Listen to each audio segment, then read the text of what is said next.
கர்த்தர் நல்லவர், அவர் கிருபை ஒன்றும் உள்ளது. மற்றும் ஒரு தேவ ஜீவனின் வாழ்க்கை வாழ்வதற்கான வேத பாட ஆராய்ச்சிக்கு வந்திருக்கிறவங்க ஒவ்வொருவரையும் ஆண்டவராய் இயேசு கிறிஸ்துவின் நாமத்தினாலே தேவனுடைய அனாதி நோக்கமாகிய அந்த தேவனுடைய ஜீவனில் வாழ்ந்து தேவ சாயலை உலகத்திற்கு காண்பித்து தேவர் ராஜ்யத்தில் இந்த உலகத்திலே வாழ்வீர்களாக என்று வாழ்த்தி உங்களை வரவேற்கிறேன்.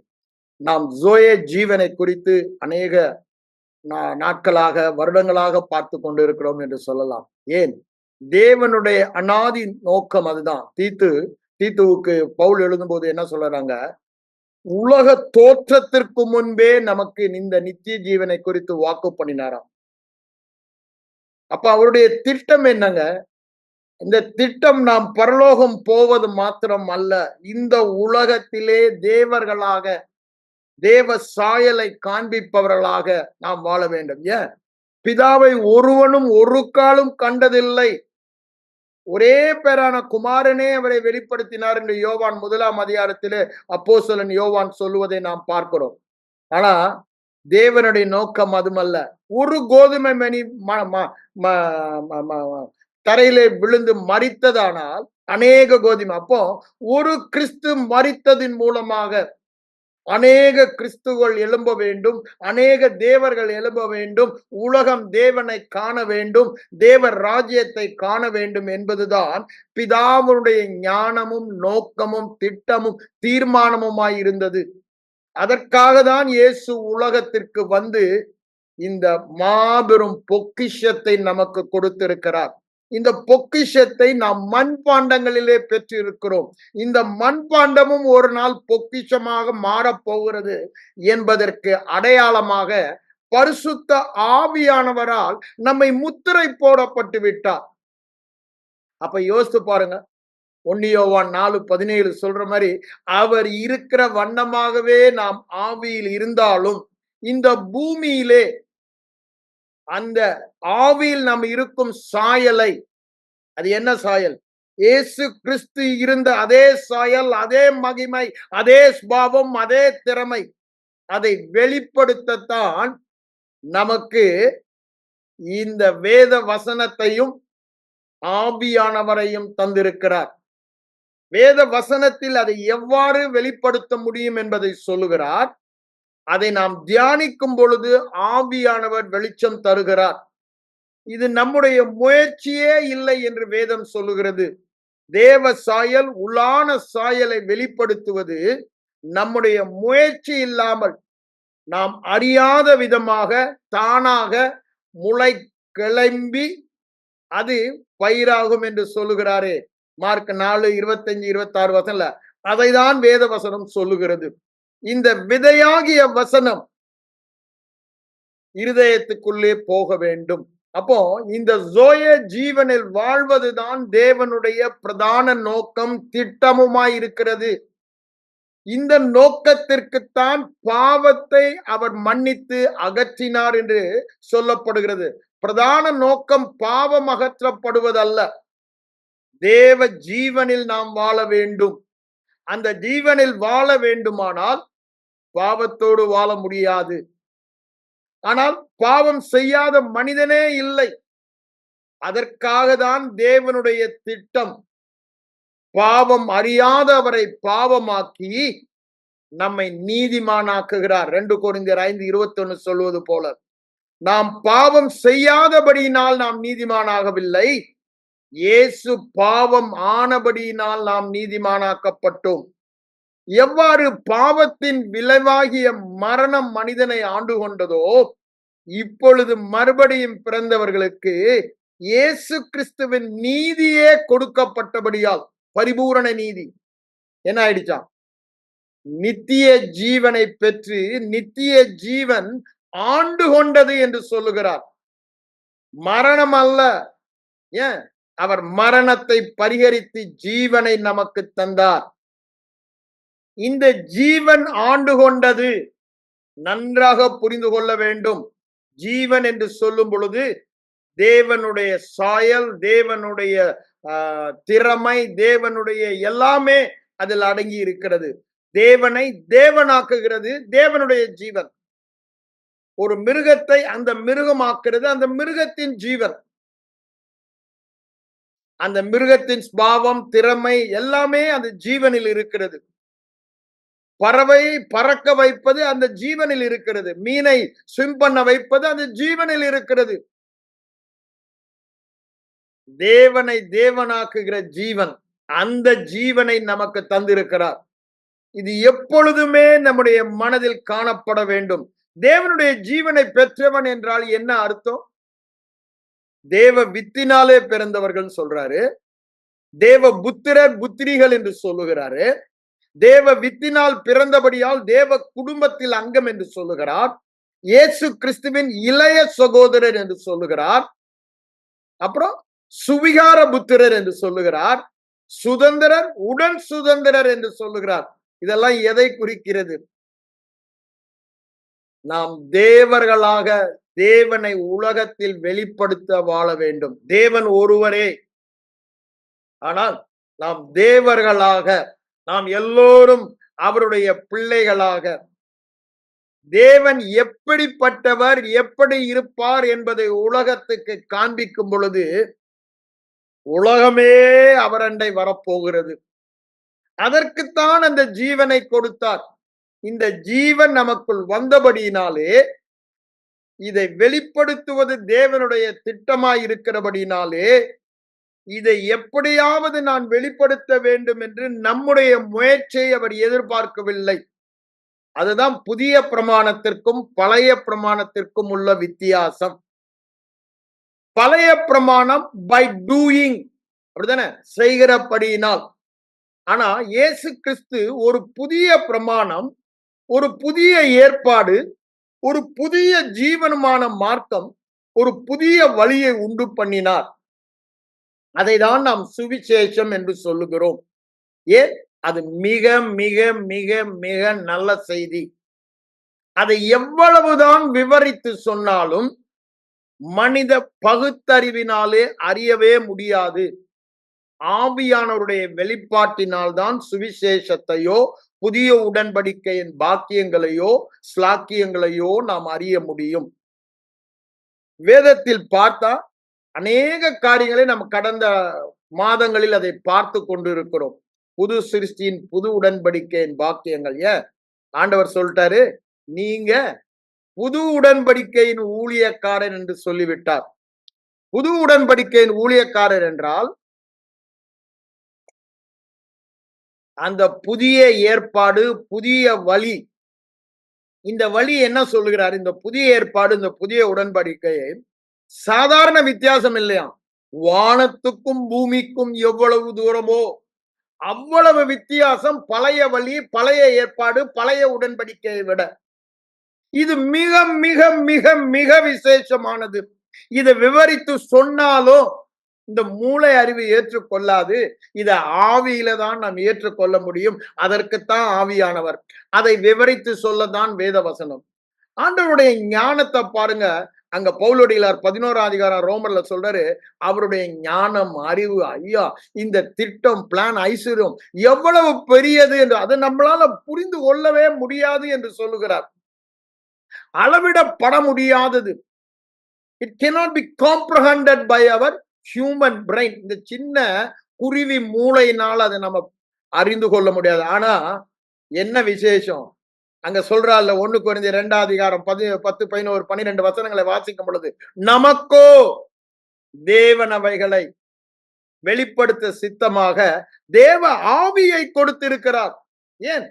இவைகள் எல்லாம் தேவனுடையவைகள், ஆவிக்குரியவைகள்.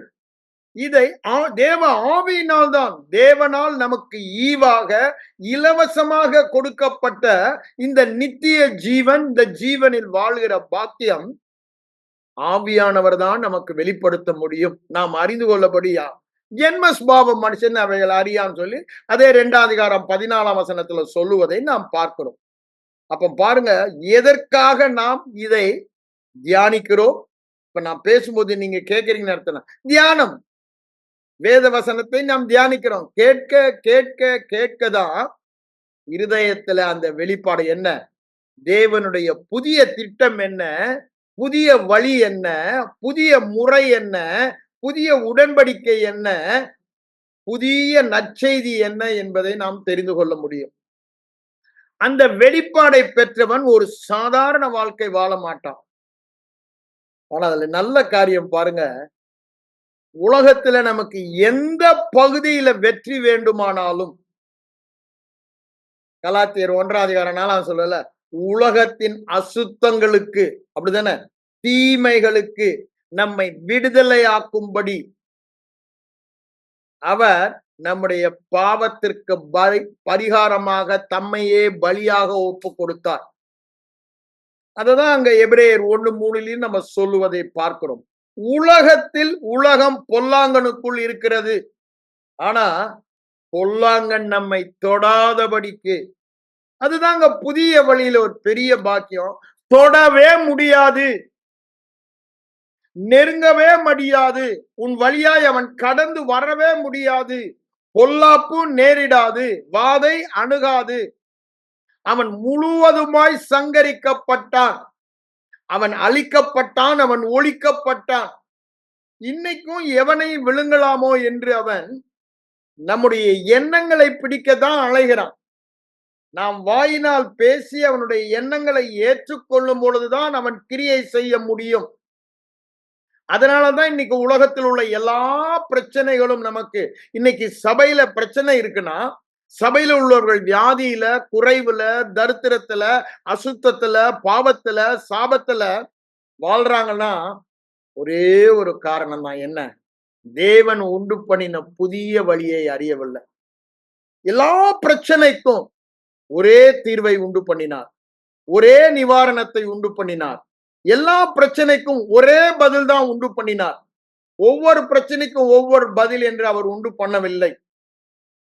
அதுதான் நம்ம சுவிசேஷம் என்று சொல்லுவோம். அதனாலதான் பவுலடிகளார் சொல்லுகிறார், என்ன அழைப்பு, என்னுடைய லைஃப், என் பிளட் எல்லாமே இந்த சுவிசேஷத்துக்கு, இந்த சுவிசேஷத்துக்காக என் பிராணனையும் அருமையாக எண்ணேன் என்று அப்போஸ்தலர் 20 அவர் சொல்லுவதை பார்க்கிறோம்.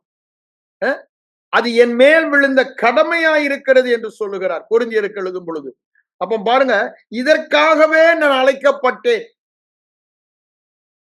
அதனாலதான் அந்த 1 கொரிந்தியர் 2 சொல்லும் பொழுது, நான் உங்களிடத்தில் வரும் பொழுது வேறொன்றையும் சொல்லாதிருக்க ஏன் இந்த சுவிசேஷம், சிலுவையில் அறையப்பட்ட இயேசுவை அன்றி வேறொன்றையும் சொல்லாதிருக்க தீர்மானித்தென்றாரு.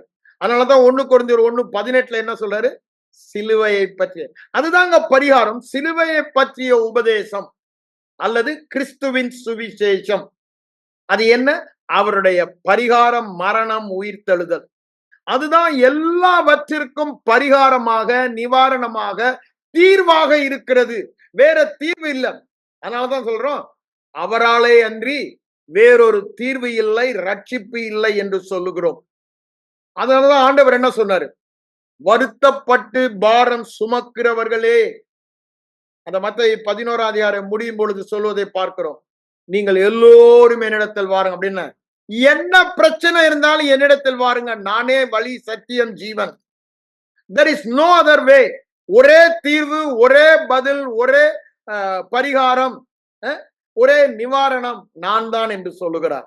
நல்லா புரிந்து கொள்ளணும், எல்லாமே அவர். அதனாலதான் நான் சொல்றேன், இந்த புதிய வழி not by our doing, புதிய வழி by our believing. புதிய உடன்படிக்கை by believing. ஏன்? இது கிருபை. இங்க எல்லாமே சப்ளை தான். பழைய உடன்படிக்கை டிமாண்ட், டூயிங் அண்ட் டிமாண்ட் பண்ணுது. அதனால அது நன்றாக தெரிந்து கொண்டு நம்முடைய மனம் புதிதாக வேண்டும். அததான் நான் கடந்த வாரங்களில் உங்களுக்கு சொல்லிக் கொண்டிருந்தேன். அப்ப இங்க என்ன சொல்றாரு? எல்லோரும், என்ன பிரச்சனையா இருந்தாலும் என்னிடத்தில் தீர்வு உண்டு.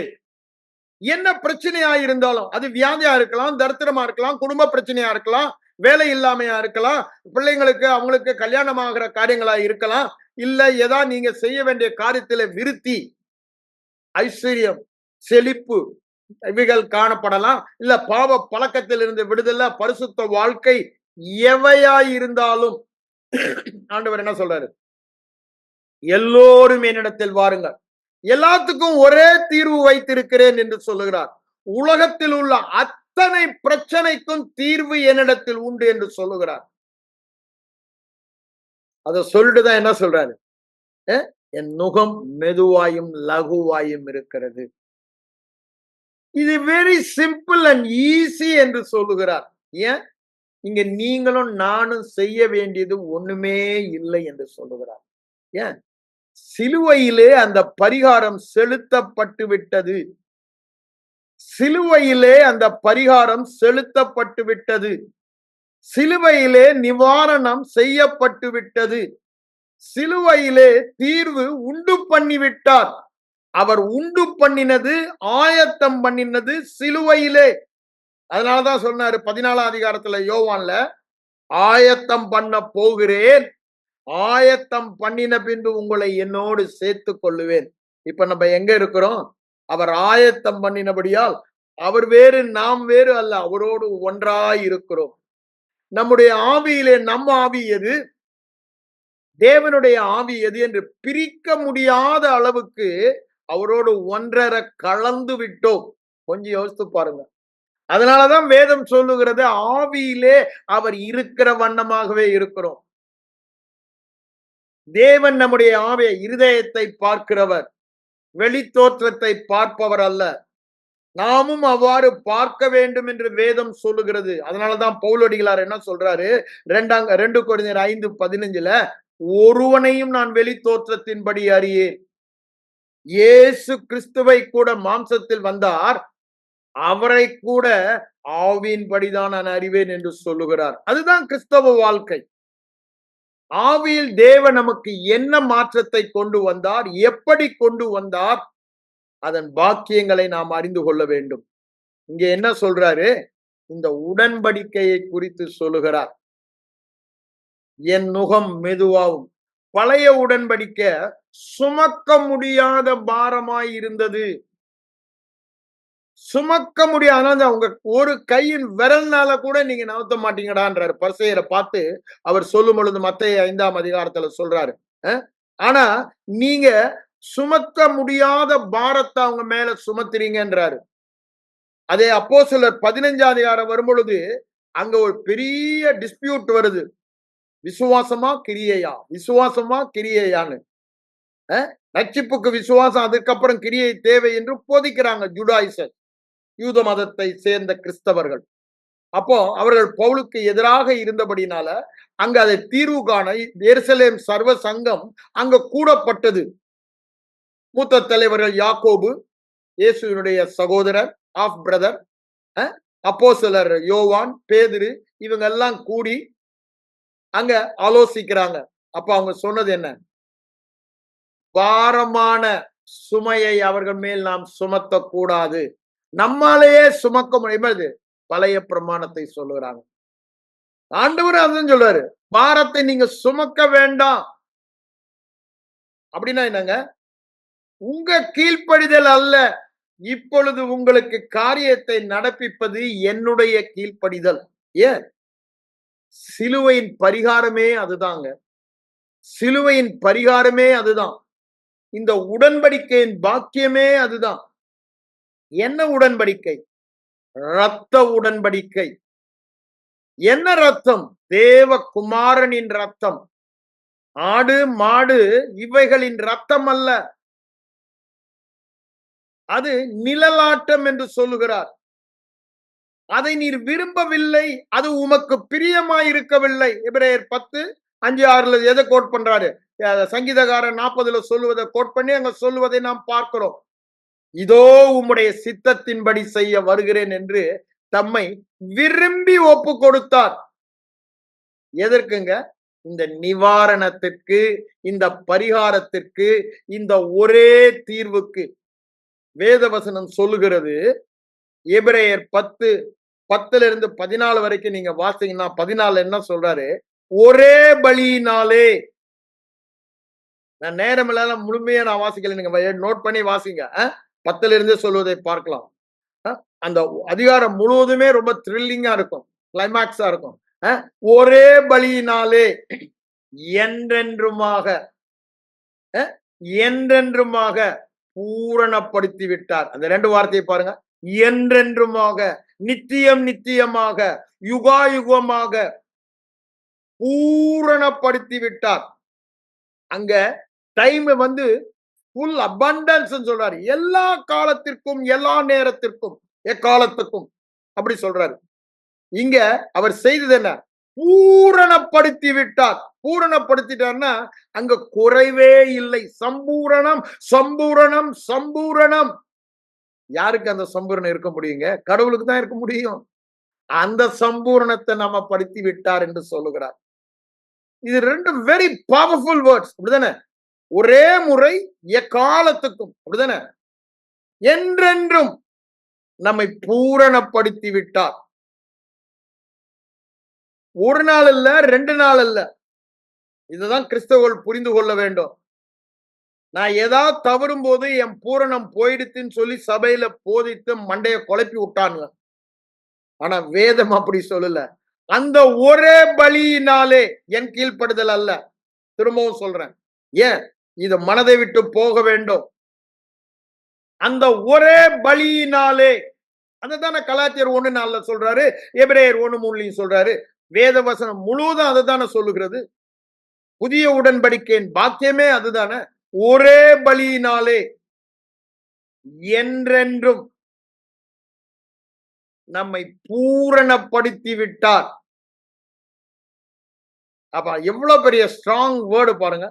என்றென்றும் பூரணப்படுத்தி விட்டார். ஒரே பலியினாலே.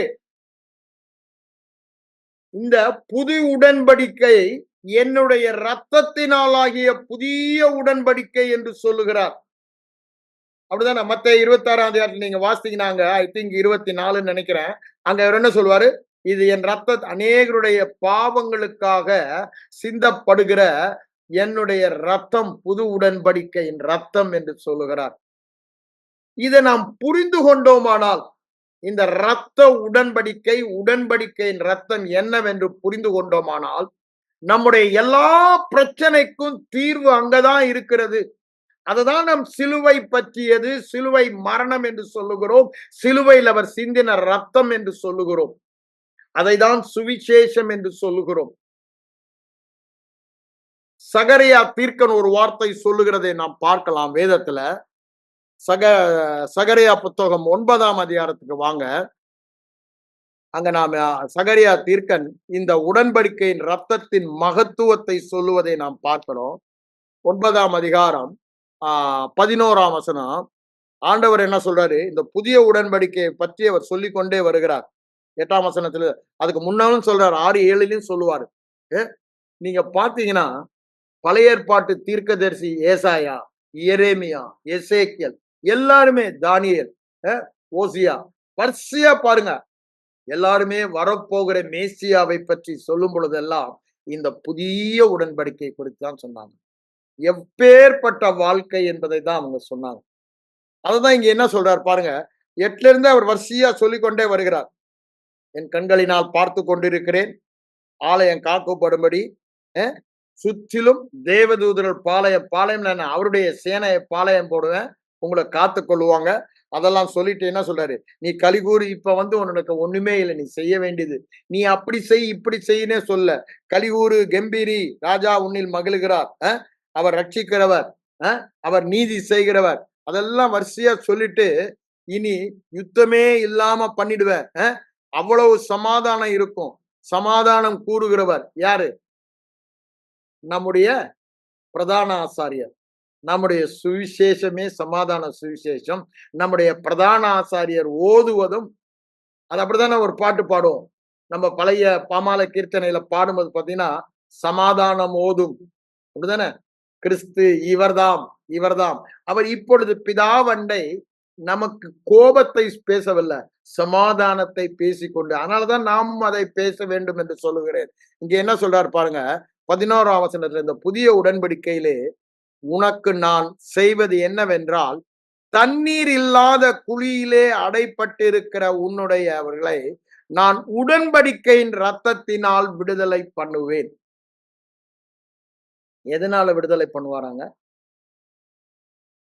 யோசேப்ப தண்ணீர் இல்லாத துறவுல தூக்கி போட்டாங்க. யோசேப்ப. ஆனா அங்க ஒரு இரத்த உடன்படிக்கை ஆபிரகாமோடு தேவன் பண்ணி இருந்தார். ஆபிரகாமும் அவன் சந்ததியோடும் என்று சொல்லுகிறார். அந்த இரத்த உடன்படிக்கையிலே அவன் அங்கு காக்கப்பட்டதை நாம் பார்க்கிறோம். தாவீதை காத்தது அந்த ரத்தம். அவன நீங்க பார்த்தீங்கன்னா ஏற்கனவே எடுத்தேன். கிருபை எடுக்கும் பொழுது உங்களுக்கு செவ்வாய்க்கிழமையில எத்தனை தடவை சத்துரு அவனை கொல்ல முயற்சித்தான். ஆனா தேவன் எல்லாவற்றிலும் கூட இருந்து அவனை காப்பாற்றினார். ஏங்க? இரத்த உடன்படிக்கை. இரத்த உடன்படிக்கை. காக்கும்படி இரத்த உடன்படிக்கை. விடுதலை பண்ணும்படி இரத்த உடன்படிக்கை. வெற்றி அடையும்படி, செழிப்பாய் இருக்கும்படி, சமாதானமாய் இருக்கும்படி, தேவ சாயலை வெளிப்படுத்தும்படி. நம்முடைய பாயிண்ட் இப்ப அதுதான். அப்படிதானே? தேவ சாயலை, தேவ ஜீவனை, தேவ ராஜ்யத்தை நம்முடைய வாழ்க்கையில் காண்பிக்கும்படி. இதுக்கு தீர்வே அது ஒண்ணுதான்றாரு. எது? சிலுவையில் சிந்தின இரத்த உடன்படிக்கை. பழைய ஏற்பாட்டிலே சொல்லிடுறாரு லேவியராகமம் 17ஆம் அதிகாரத்திலேயே, ரத்தம் சிந்துதல் இல்லாமல் பாவ மன்னிப்பு இல்லை. அதனாலதான் பழைய ஏற்பாட்டுல நிழலாட்டமாய் மிருகத்தின் ரத்தம் சிந்தப்பட்டதை நாம் பார்க்கிறோம். இங்க புதிய ஏற்பாடுல அததான் எபிரேயர் 9ஆம் அதிகாரத்தில் அவர் சொல்லுவதை நாம் பார்க்கிறோம். ரொம்ப தெளிவாய் அவர் சொல்லுவார். அதனாலதான் நான் இங்க என்ன சொல்றேன், இந்த இரத்த உடன்படிக்கை, புதிய உடன்படிக்கை, இயேசு கிறிஸ்துவின் ரத்தத்தினாலே ஏற்படுத்தின உடன்படிக்கையை நாம் அறிய வேண்டும். அதை பற்றி தான் இன்னைக்கு நம்ம தியானிக்கிறோம். நீங்க பாருங்க, இதை பற்றி ஆரம்பத்தில் அவர் எங்க சொல்றார், பழைய ஏற்பாட்டுல தீர்க்கதரிசிகள் சொன்னதை நம்ம படித்தோம்னா மாதங்கள் ஆகும். அவ்வளவு சொல்லப்பட்டுள்ளது. நீங்க ஏசாயாவில் பாத்தீங்கன்னா 35ல 32ல இருந்தே நீங்க பார்க்கலாம். எல்லாமே இந்த புதிய உடன்படிக்கை. அதன் பாக்கியத்தை தான் அவர் சொல்லிக் கொண்டே வருவார். அவங்க சிறையிருப்பிலிருந்து திருப்புகிறது எல்லாமே புதிய உடன்படிக்கை வைத்துதான் அங்க சொல்லுவதை பார்க்கிறோம். அவங்க அதெல்லாம் அதை மாத்திரம்தான் நினைச்சாங்க. ஆனா எல்லாமே வரப்போகிற மேசியா, வரப்போகிற புதிய வழி, வரப்போகிற புதிய தீர்வு, பரிகாரம், நிவாரணத்தை குறித்து அவர்கள் தீர்க்க தரிசனம் சொன்னாங்க. ஆனா ஆண்டவராய் இயேசு கிறிஸ்து, நீங்க வாங்க, நான் வாசித்த அந்த மத்தேயு 26ஆம் அதிகாரத்துக்கு வாங்க. அங்க என்ன சொல்றார் பாருங்க. 26 24 அங்க என்ன சொல்றாரு பாருங்க. இல்ல 28 அதுல இருந்து, ஏன்னா முன்னால இருந்து படிச்சா நமக்கு நேரம் இல்ல. நம்ம 24ல இருந்து நீங்க படிங்க. 28ல இருந்து நான் உங்களுக்கு படிக்கிறேன். இது பாவ மன்னிப்பு உண்டாகும்படி அநேகருக்காக சிந்தப்படுகிற புது உடன்படிக்கையின் என்னுடைய ரத்தமாய் இருக்கிறது என்று சொன்னார். என்னவா இருக்குதா? புது உடன்படிக்கையில். எதற்கு புது உடன்படிக்கை? எதற்கு புது உடன்படிக்கை? எல்லா பிரச்சனைகளுக்கும், உலகத்தில் உண்டான கேடுகளுக்கெல்லாம் காரணம் பாவம். பாவத்தின் சம்பளம் மரணம், அல்லது பாவத்தின் தண்டனை மரணம். அப்போ அந்த ரூட்டையே எடுக்கணும். அதற்கு பரிகாரம், அந்த தண்டனையிலிருந்து பரிகாரம். பாவம் மன்னிப்புனா என்னங்க? நான் மன்னிச்சுட்டேன் போன சொல்றாரு. அந்த பாவத்திற்கான தண்டனையிலிருந்து விடுதலை, அதுதான் பாவ மன்னிப்பு. இப்போ என் பாவத்திற்கு தண்டனை இல்லை நான் தைரியமாய் சொல்ல காரணம் என்னங்க? பாவம் மன்னிப்பு. ஏன்? அது இயேசுவின் ரத்தம் தண்டனையாக ஒரு முறை செலுத்தப்பட்டு விட்டது. என்னுடைய, உங்களுடைய லைஃப் டைம் பாவத்திற்கான தண்டனை இயேசுவின் மேல் செலுத்தப்பட்டு, ரத்தம் மரணம், இயேசுவின் மரணம், இயேசுவின் ரத்தம் மூலமாக இயேசு அதை ஏற்றுக்கொண்டு தீர்த்தார். அததான் அவர் சிலுவையிலே தன்னை மரண பரியந்தம் கீழ்ப்படிந்தவராகி ஒப்பு கொடுத்தார் என்று பார்க்கிறோம். இங்க என்ன சொல்றாரு? என் ரத்தத்தினால் ஆகிய புதிய உடன்படிக்கை. மார்க் 14:24 சொல்லுவாரு. அதே லூக்கா 22ஆம் அதிகாரத்தில் அதே சொல்லுவாரு. 3 இடத்திலும் அவர் சொல்லுவதை நாம் பார்க்கிறோம். என்னது? புதிய உடன்படிக்கை ஏற்படுத்த போகிறேன் என்று சொல்லுகிறார். ஒரு புதிய வழியை உங்களுக்கு உண்டு பண்ணுகிறேன். ஒரு புதிய தீர்வை பரிகாரம், பழைய பரிகாரம் தீர்வு டெம்பரரி. இது ஒரே முறை எக்காலத்துக்கும் நம்மை பூரணனாக்கும். நம்முடைய குறைவு எதுவாய் இருந்தாலும் அங்க சொல்றாருல பிலிப்பியர் 4:19 என்ன சொல்றாரு? தேவன் தம்முடைய ஐஸ்வர்யத்தின்படி உங்கள் குறைவுகளை எல்லாம் அந்த எல்லாம் தான் நாங்க அண்டர்லைன் பண்றாங்க. எந்த பகுதியில குறைவு இருந்தாலும், பிரச்சனை இருந்தாலும், பிரச்சனை என்பது என்ன? தேவன் வைத்திருக்கிற பரிபூரணத்திலிருந்து குறைவு காணப்படுவதுதான் பிரச்சனை. தேவன் நமக்கு வைத்திருக்கிறது நல்லதொரு வாழ்க்கை, நன்மையான வாழ்க்கை, அற்புதமான வாழ்க்கை, தேவரகமான வாழ்க்கை, இயற்கைக்கு அப்பாற்பட்ட வாழ்க்கை. அதுல இருந்து குறைந்து இயற்கை வாழ்க்கை வாழ்வதென்றால் அது குறைவான வாழ்க்கை.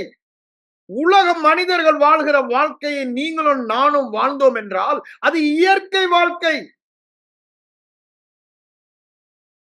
அது மனித ஜீவனின் வாழ்க்கை. நாம் வாழுகிற வாழ்க்கை என்னங்க? இயற்கைக்கு அப்பாற்பட்ட தேவனின் ஜீவனின் வாழ்க்கை. அதனால சொல்றாரு, எல்லா குறைவுகளையும் நிறைவாக்கும் ஒரு பரிகாரம் இருக்கிறது. எந்த பகுதியிலே உங்களுக்கு குறைவுகள் இருந்தாலும் அந்த பகுதியிலே நிறைவை தருகிற பரிகாரம் உண்டு. அதை அனுபவிப்பது உங்களை சார்ந்தது.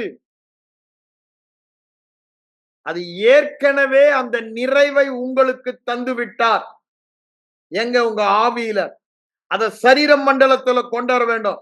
அதற்குத்தான் சொல்றாரு இங்க, நான் சிலுவைக்கு போகிறேன், தேவனுடைய தீர்மானத்தின்படி போகிறேன். அது ரொம்ப தெளிவாய் சொல்லுவார். நீங்க இங்க பாருங்க, மத்தேயு எழுதின சுவிசேஷத்துல முன்னால பாத்தீங்கன்னா ரொம்ப தெளிவாய் அங்க சொல்லுவதை நாம் பார்க்கலாம். 20ஆம் அதிகாரம் நினைக்கிறேன். 20க்கு வாங்க.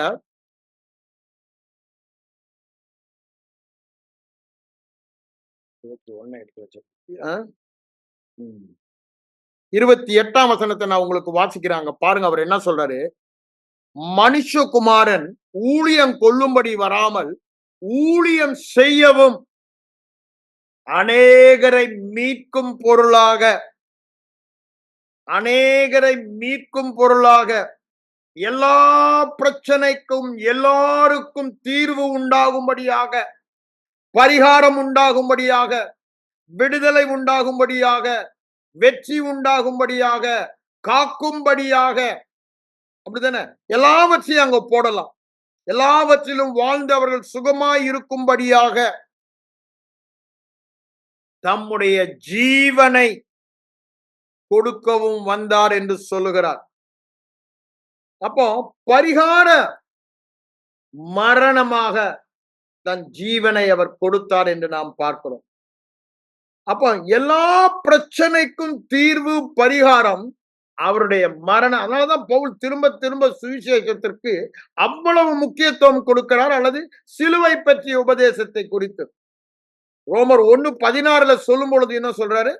கிறிஸ்துவின் சுவிசேஷத்தை குறித்து. ஏன்? அதுதான் எல்லாவற்றுக்கும் தீர்வு. அவருடைய மரணம், உயிர்த்தெழுதல் தான் தீர்வு. அந்த தீர்வு தான் எந்த பட்டணமா இருந்தாலும் சரி. எபேசு பட்டணத்துக்கு போறாரு, விக்கிரகங்கள் நிறைந்து இருக்கிறது. அதுக்கு ஏத்த மாதிரி ஒரு பிரசங்கம் பண்ணல. விக்கிரக ஆராதனை செய்யாதிருப்பாயாக சொல்லியிருக்காரு. தேவனுக்கு அப்படி பிரசங்கம் பண்ணல. சுவிசேஷத்தை தான் பிரசங்கம் பண்ணினார். ஆசியா முழுவதும் அந்த 3 வருஷத்துல அவர் அங்க பிரசங்கம் பண்ண, அவருடைய சுவிசேஷத்தை கேட்டு ஒரு பெரிய எழுப்புதல் வெடித்து கிளம்பினது. எழுப்புதலை அனுப்பும் போராடி ஜெபிக்கலங்க, சுவிசேஷத்தை பிரசங்கித்தார். அங்க பாருங்க, இயற்கைக்கு அப்பாற்பட்ட அற்புதங்கள் நடந்தது என்று சொல்லுகிறதை பார்க்கிறோம். அப்போஸ்தலர் நடபடிகள் புத்தகம் முழுவதுமாய் பார்த்தால் அற்புதம் சர்வ சாதாரணம். ஏன் புதிய உடன்படிக்கை வந்து விட்டது. அது ரத்தத்தின் பாக்கியம் ஸ்லாக்கியம். இந்த ரத்த உடன்படிக்கையின் பாக்கியம் ஸ்லாக்கியம். இந்த ரத்த உடன்படிக்கையின் பாக்கியம் ஸ்லாக்கியத்தினால் தான் நீதிமானாக்கப்பட்டு பாவம் நீக்கப்பட்டு ஆவியானவர் நம்மேல் ஊற்றப்பட்டார். அப்போ அங்க இயற்கைக்கு அப்பாற்பட்ட வாழ்க்கை 2ஆம் அதிகாரத்துல பார்க்கிறோம் ஆவியானவர் ஊற்றப்படுவதை. 3ஆம் அதிகாரத்திலிருந்து super natural super natural super natural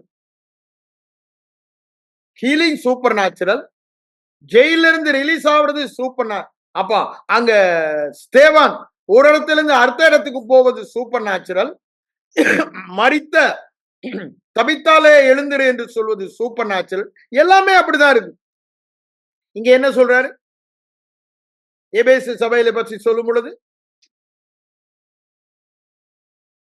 unusual miracles English அப்படிதான் சொல்லுது. விசேஷ அற்புதம் தமிழ் வார்த்தை சொல்லுது. ஆங்கில வேதாந்தத்துல அன்யூஷுவல், அத மாதிரி கேள்விப்படவே இல்லை இதுவரைக்கும். அத மாதிரி அற்புதம் எல்லாம் நடந்தது என்று சொல்லுகிறார். என்ன பாக்கியமுங்க அது? சுவிசேஷத்தை சொல்லுகிறபடினாலே, சிலுவையின் புண்ணியங்களை சொல்லுகிறபடினாலே, இயேசு கிறிஸ்துவின் ரத்தத்தின் புண்ணியத்தினால் வந்த கிருபையின் சுவிசேஷத்தை சொல்லுகிறபடினாலே, அந்த கிருபையின் உடன்படிக்கையினால் வந்த பாக்கியம்.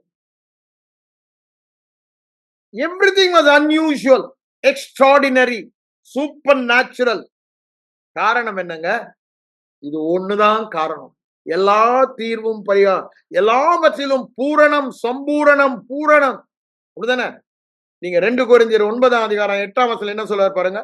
நீங்க எல்லாவற்றிலும் எப்பொழுதும் எல்லாவற்றிலும் எப்பொழுதும் சம்பூரணமுள்ளா இருக்கும்படி எல்லாவித கிருபையை உமக்கு பெருக்கி தருகிறார். இந்த கிருபையை என்ன சொல்லிடுறா? அதுக்கு முந்தின அதிகாரம் வாங்க 8ஆம் அதிகாரம் 9ஆம் வசனத்துல, தேவனுடைய கிருபையை நீங்கள் அறிந்திருக்கிறீர்களே, அது என்னவென்று அங்கு சொல்வதை பார்க்கிறோம். இந்த கிருபையை பெருக்கி கொடுத்தபடினாலே எல்லாவற்றிலும் எப்பொழுதும் சம்பூரணம் சம்பூரணம் சம்பூரணம் சம்பூரணம், குறைவே இல்லாத வாழ்க்கை, ஏராள தாராளம். எந்த பகுதினாலும் யாருக்கா இருந்தாலும், எந்த ஜெனரேஷனா இருந்தாலும் சம்பூரணம் என்று சொல்லுகிறார். அது எப்படிங்க என்றாரு? கிருபை என்று சொல்லுகிறார். கிருபை என்றால் என்ன? அதுதான் அங்க 8:9 சொல்றார். 2 கொரிந்தியர் 8:9 சொல்றாரு. அவர் ஐஸ்வர்யம் உள்ளவராய் இருந்தும், அவர் ஐஸ்வர்யம் உள்ளவராய் இருந்தும் நம்மை ஐஸ்வர்யவனாக்கும்படி. அப்படின்னு என்ன? எல்லாவற்றிலும் ஐஸ்வர்யம் சம்பூர்ணம் ஒரே வார்த்தை தான். ஐஸ்வர்யம் உடனே பணத்தை நினைக்காதீங்க.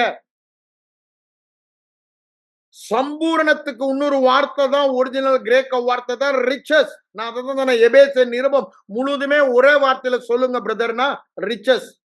அப்படின்னு என்ன? எல்லாவற்றிலும் சம்பூரணம். நான் எபேசு நிருபம் எடுக்கும் பொழுது முதல் இன்ட்ரோடக்ஷன்லயே அது உங்களுக்கு சொன்னேன். எல்லாவற்றிலும் Sampooranam riches.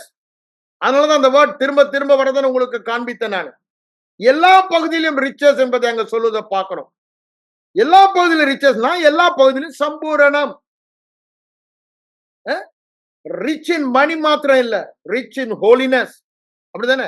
Rich in giving. அப்படிதானே? எல்லாவற்றிலும் ரிச் இன் ப்ராஸ்பரிட்டி, செழிப்பு. அப்படிதானே? சுகம்.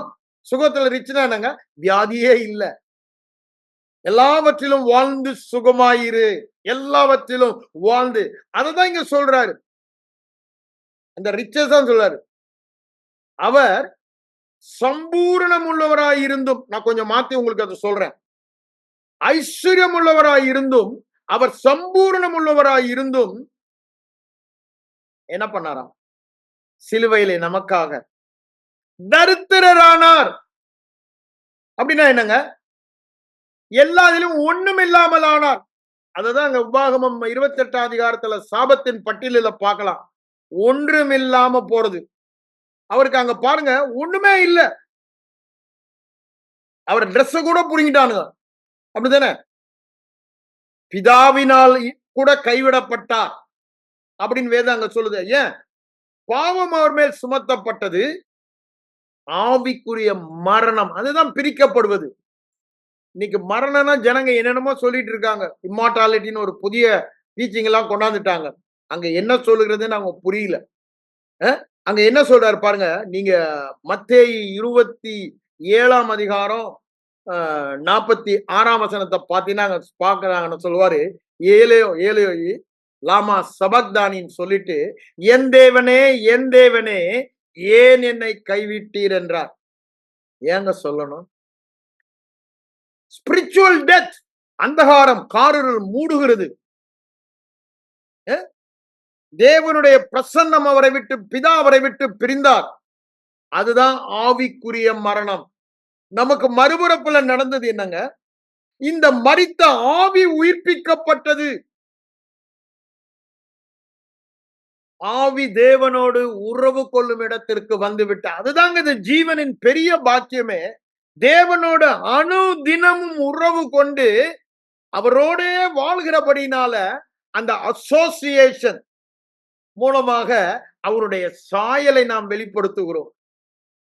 தேவனும் தேவனுடைய வார்த்தையோடும் எவ்வளவுக்கு எவ்வளவு நேரம் செலவழிக்கிறோமோ அவ்வளவுக்கு அவ்வளவு நம்மை அறியாமல், அப்படிதானே? Tell your friend I tell you who you ஆர்ன்றாங்க. அப்போ எங்க நீ நேரத்தை செலவழிக்கிற, அதுதான் இங்க சொல்ல வருகிறார். அந்த பாக்கியம்தான். அப்போ இயேசுவுக்கு என்ன நடந்தது? ஆவிக்குரிய மரணம் முதலில் நடந்தது. அது வரைக்கும் நானும் பிதாவும் ஒன்றாயிருக்கிறோம், ஒன்றாயிருக்கிறோம், ஒன்றாயிருக்கிறோம், என்னை தனியே இருக்க விடவில்லை என்று சொல்லிக் கொண்டிருந்தவர் இப்ப பிதான் சொல்லல, என் தேவனே என்று சொல்லுகிறார். கொஞ்சம் யோசித்து பாருங்க. அந்த சிலுவையின் பரிகாரம், நான் டாடி பிதாவே என்று, நீங்க டாடி பிதாவே என்று சொல்லுகிறதற்கு அவர் அந்த இடத்திற்கு போனார். அதை ஏற்கனவே அவங்க சொன்னேன். சிலுவையின் பரிகாரமே என்னதான்? இயேசு கிறிஸ்துவின் ரத்தம் மரணத்தின் மூலம் வந்த பரிகாரம் என்ன? அவர் ஸ்தானத்தை எனக்கு கொடுத்து என் ஸ்தானத்தை அவர் எடுத்துக்கொண்டார். அதுதாங்க அவரால் முடியாத காரியம். நீங்க அந்த கெத்செமனேல பாருங்க. அது வேணா உங்களுக்கு எடுத்து நான் வாசித்து காமிக்கிறேன். நேரம் இல்லை எல்லாவற்றையும் கவர் அப் பண்ண முடியும். எனக்கு ஆசைதான் இருக்கு உங்களுக்கு எல்லாவற்றையும் காண்பிக்க வேண்டும் என்று. ஏன்னா இன்னைக்கு உலகத்துல தவறான பிரசங்கம் நிறைய இருக்கு. வெளிப்பாடு இல்லாமல், அதாவது பவுல் மூலமாக கொடுக்கப்பட்ட வெளிப்பாடு இல்லாமல் நிறைய காரியங்களை நம்ம பார்த்து கொண்டிருக்கிறோம். அதனாலதான் அவர் சொல்றாரு 26ஆம் அதிகாரத்துல பாருங்க, அங்க என்ன சொல்றாரு பாருங்க. என் ஆத்துமா மரணத்துக்கு 38ஆம் வசனம், துக்கமடையும் வியாகப்படவும் தொடங்கினார். என் ஆத்துமா மரணத்துக்கு ஏதுவான துக்கம் என்ன மரணம்? சரீர மரணத்துக்கு அவர் துக்கம் கொண்டாடாரு. அந்த நரிக்கு சொல்லுங்க, நான் ஏரோது உன்னை கொல்ல பாக்குறான் போது, நான் மரணத்துக்கு பயந்தவன் அல்லன்னு. இன்னைக்கும் நாளைக்கும் நான் சுவிசேஷத்தை சொல்லி 3ஆம் நாளிலே நிறைவடைவேன் என்று அந்த நரிக்கு சொல்லுங்கன்னு ஒரு ராஜாவை பார்த்து சொல்றாரு. அவர் மரணத்துக்கு பயந்தவர் அல்ல, மரண பயத்தினால் வியாகுலப்படல. என்ன மரணம்? ஆவிக்குரிய சரீர மரணத்தை இங்கு சொல்லவில்லை. சரீர மரணம், ஆவிக்குரிய மரணம் நன்றாக தெரிந்து கொள்ள வேண்டாம். நீ இதை புசிக்கும் நாளிலே மறிக்கவே மறிப்பாய் என்று சொன்னார் ஆதாமுக்கு. சரீர மரணம் ஏற்பட்டதா? ஆவிக்குரிய மரணம் ஏற்பட்டது புசித்த நாளிலே. தேவனை விட்டு ஓடுறான். ஆவிக்குரிய மரணம். தேவ பிரசன்னத்திலிருந்து பிரிக்கப்பட்டான். அதுதான் ஆவிக்குரிய மரணம். அதுதான் வியாகுலப்படுகிறார். என்ன வியாகுலம்? ஆத்தும வியாகுலம். சரீரம். இது நீங்க ஏசாயாக்கு வாங்க, அங்க ரொம்ப தெளிவா சொல்லுவாரு. ஏசாயா தீர்க்கன் எழுதின புத்தகத்தில் 53ஆம் அதிகாரத்தில் தான் நம்ம இந்த சிலுவையின் பரிகாரத்தை முழுவதுமாய் பார்க்கிறோம். It's centre of the Bible. Isaiah 53. அது கிறிஸ்தவ வாழ்க்கையின் மையமே அங்குதான் இருக்கிறது. எல்லா பதிலும் அங்குதான் இருக்கிறது. தீர்வும் அங்குதான் இருக்கிறது. நிவாரணம் அங்குதான் இருக்கிறது. எல்லாவற்றிலும் நிறைவு காணப்படுகிறது அங்கு சொல்லப்பட்டுள்ளது அந்த பரிகாரத்தை. அததான் அங்க பாருங்க. நீங்க 10ஆம் வசனத்தில் அவர் என்ன சொல்றாரு, நான் படிக்கிறேன். கர்த்தரோ அவரை நொறுக்க சித்தமாகி அவரை பாடுகளுக்கு உட்படுத்தினார். அவருடைய ஆத்துமாவை குற்ற நிவாரண பலியாக ஒப்பு கொடுக்கும் பொழுது, குற்ற நிவாரண பலியாக அவர் ஆத்துமாவை, 12ஆம் வசனத்துக்கு வாங்க. ஆத்துமான்றது ஆவியை பற்றி நான் அதனால சொல்லிட்டு இருக்கேன். அவர் தம்முடைய ஆத்துமாவை மரணத்தில் ஊற்றி, சரீரம் மரணம் அல்ல, ஆவிக்குரிய மரணத்தை சொல்லுகிறார். ஏன்? பாவம் ஆவியை தான் அஃபெக்ட் பண்ணுகிறது. இப்ப நீங்களும் நானும் அந்த ஆவியில் இருந்த பாவத்திலிருந்து விடுதலையாக்கப்பட்டு நீதிமானாக இருக்கிறோம். அவர் ஆத்தும வருத்தத்தின் பலனை கண்டு திருப்தி அடைவார். என்னங்க ஆத்தும வருத்தத்தின் பலன்? அததான் இங்க சொல்றாரு பாருங்க. ஏன் இந்த ஆத்தும வருத்தத்தின் பலன்? அதை நம்ம முதல்ல படிச்சிடறோம். 6ஆம் வசனம் வாங்க. 53:6ல இந்த ஆத்தும வருத்தம் ஏன் அவருக்கு ஏற்பட்டது என்பதை அங்க 53:6ல சொல்லுவதை நாம் பார்க்கலாம். நாம் எல்லோரும் ஆடுகளைப் போல வழி தப்பி திரிந்து அவன் தன் தன் வழியிலே போனோம். பெரிய விபச்சாரம் செஞ்ச, கொலை செஞ்சேன்னு சொல்லல. ஆண்டவர் இல்லாம இண்டிபெண்டா நீ வாழ்ந்தாலே பாவம் தான். அப்படித்தானே? தேவனுடைய ஒத்தாசை இல்லாம தான் தோன்றித்தனமா தானா வாழ்றதுதான் பாவம் என்று சொல்றார். அவன் தன் தன் வழியிலே, அதைதான் பாவம் என்று சொல்லுகிறார். அவன் தன் தன் வழியிலே போனோம். கர்த்தரோ பிதாவோ நம் எல்லாருடைய அக்கிரமத்தையும் அவர் மேல் விழப்பண்ணினார். பாவம் அவர் மேல் சுமத்தப்பட்டதுங்க. எல்லாருடைய பாவம். 1 யோவான் 2ஆம் அதிகாரம் 2ஆம் வசனத்துல என்ன சொல்றாரு?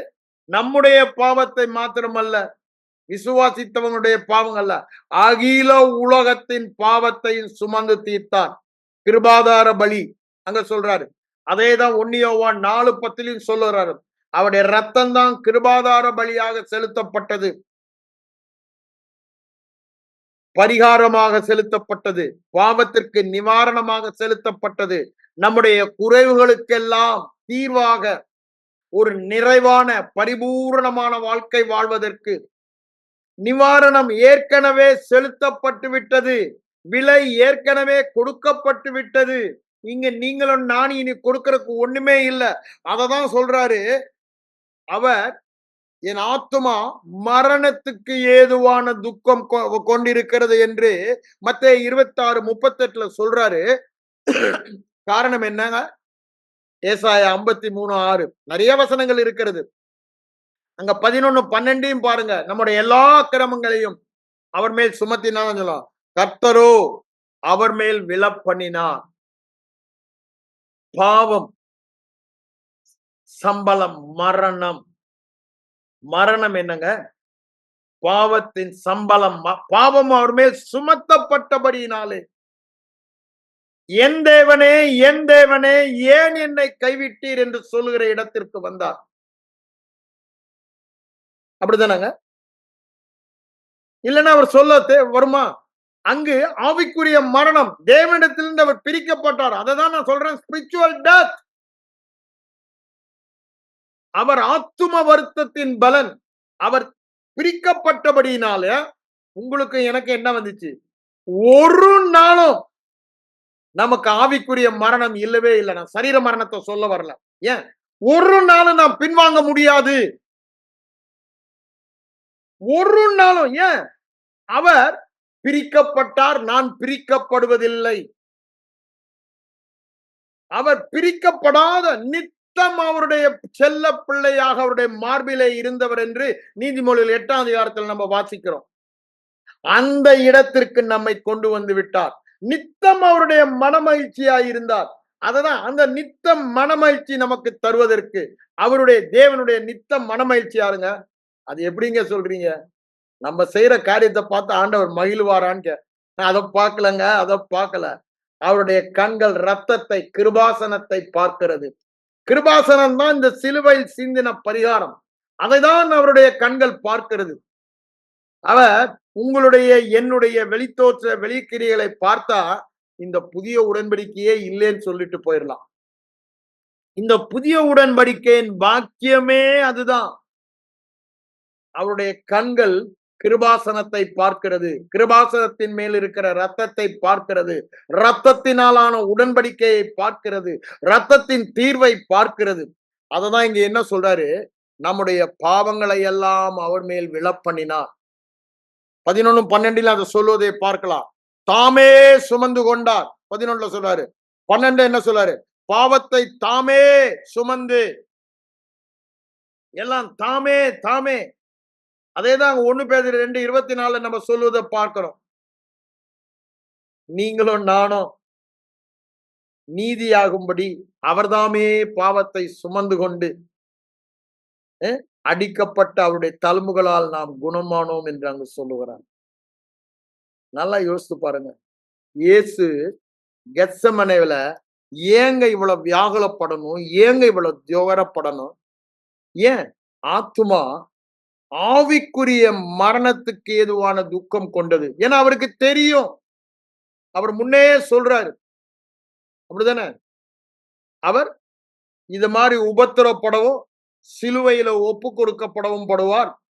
3ஆம் நாளிலே அவர் உயிரோடு எழுந்திருப்பார் என்றுதான் சொல்றாரு. நீங்க வாங்க, அத நான் எடுத்து உங்களுக்கு காண்பிக்கிறேன். அவருக்கு தெரியும். அதனாலதான் சொல்றாரு, "தோ உம்முடைய சித்தத்தின்படி செய்ய வருகிறேன்." 10ஆம் அதிகாரத்துல அவர் சொல்வதை நாம் பார்க்கிறோம்.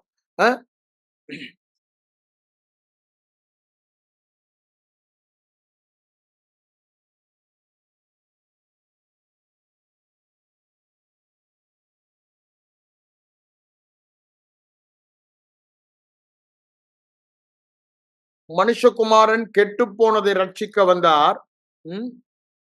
அந்த வசனம் இப்ப எனக்கு கரெக்டா கையில கிடைக்கல. மத்தேயில தான் வரும்.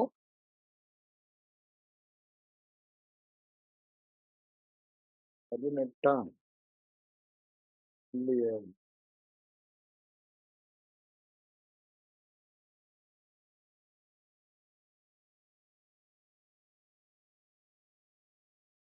சரி, நான் அப்புறம் சொல்றேன். இப்ப நமக்கு நேரம் ஆகுது.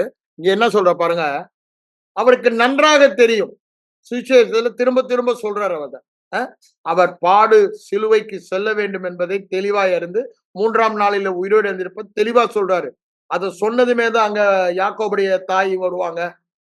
யாரு பெரியவன்ற கொஸ்டின் எல்லாம் அங்க வருவதை நம்ம பாக்குறோம். ஆண்டவர் ஏதோ சொல்லிட்டு இருக்காரு. ஆனா அவங்க வந்து யாக்கோபுக்கு இங்கேயும் அங்கேயும் 2 சீட்டு நாங்க தான் பெரியவனா இருக்கணும் அப்படின்னு பண்றத ஆண்டவர் அங்க சொல்றத அவங்க அந்த கருத்தை எடுத்துக்கல. அது அவங்க இருதயத்துக்குள்ள அங்க போல. அவங்க செவியில சரியா கேட்கலன்றது அந்த மத்தேயு அதிகாரத்துல நம்ம பார்க்கலாம். 17ஓ 18ஓ அந்த சமயத்துல அந்த அதிகாரங்கள்ல அது வரும். இங்க என்ன சொல்றாரு பாருங்க. மரணத்துக்கு ஏதுவான துக்கம் கொண்டது. அத சொல்லிட்டு திருப்பி அவர் ஜெபம் பண்றத பாருங்க. பிதாவே, இந்த பாத்திரம் எந்த பாத்திரங்க?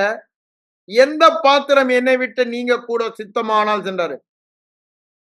இந்த உம்மை விட்டு பிரிக்கப்பட போகிறேனே, அந்த இடத்துக்கு நான் போணுமா? எத வேணாலும் நான் தந்துடுறேன். ஆனா இது என்னால முடியாது. அதுதாங்க நம்முடைய ஆசையா இருக்கணும். பிதா அந்த இடத்துக்கு நம்மள கொண்டு வந்துட்டாரு.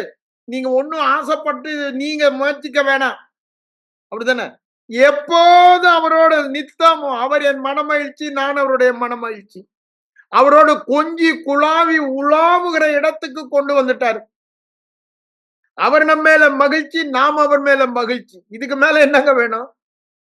நாம அவர் மேல மகிழ்ச்சியா இருந்தா பிரதர், என்ன பார்த்து ஆண்டவர் மகிழ்ச்சியா இருக்க முடியுமா? ஆனா அதுக்கு தாங்க இந்த பரிகாரம், அதுக்கு தாங்க இந்த ஆத்தும வருத்தத்தின் பலனை அவர் எடுத்துக்கொண்டார். இத நல்லா புரிந்துக்கணும். நம்முடைய கீழ்ப்படுதல் அல்ல, நம்முடைய கிரியை அல்ல. இது ஒரே ஒரே பலியினாலே, அப்படித்தானே சொல்றாரு. ஒரே பலியினாலே, ஒரே பரிகாரம் என்று சொல்லுகிறார். திரும்ப திரும்ப வேத வசனம் அதை தான் சொல்லுகிறது. அதனாலதான் ஆண்டவர் சொல்றாரு, இது ஒரு பரிகாரம் தான், ஒரு தீர்வு தான். அது எபேசுல விக்கிரமா இருந்தாலும் சரி, கொலேசு பட்டணம் போல கல்லோபதேசம் நிறைந்த இடமா இருந்தாலும், கொரிந்தியர் பட்டணம் போல காம விகாரம் இச்சைகள் நிறைந்த பட்டணமா இருந்தாலும், ஒன்னே ஒண்ணுதான் தீர்வை கொடுத்தது. என்ன தீர்வை கொடுத்தது? சுவிசேஷம். புதிய உடன்படிக்கையின் சுவிசேஷம். யோவான் வரைக்கும் தான் நியாயப்பிரமாணமும் தீர்க்க தரிசனங்களும். இது முதல் தேவ ராஜ்யம் பலவந்தம் பண்ணப்படுகிறது. தேவராஜ்யம், சுவிசேஷம், புதிய உடன்படிக்கை எல்லாம் ஒன்றைதான் காண்பிக்கிறது. இதோ தேவராஜ்யம் உங்களுக்குள்ன்றாரு. பரலோகத்துக்கு போறேன்றீங்களே, உங்களுக்குள் இருக்கிறது என்று சொல்லுகிறார். இப்பொழுது அந்த ராஜ்யத்தை வெளியே கொண்டு வாருங்கன்றாரு. எப்படிங்க தேவராஜ்யம் எனக்குள்ள வந்தது? அந்த ராஜா வரும் பொழுது ராஜ்யமும் எனக்குள் வந்தது. நான் மறுபடியும் பிறக்கும் பொழுது எப்படி அவர் எனக்குள் வந்தது? இந்த ஆத்தும வருத்தம்.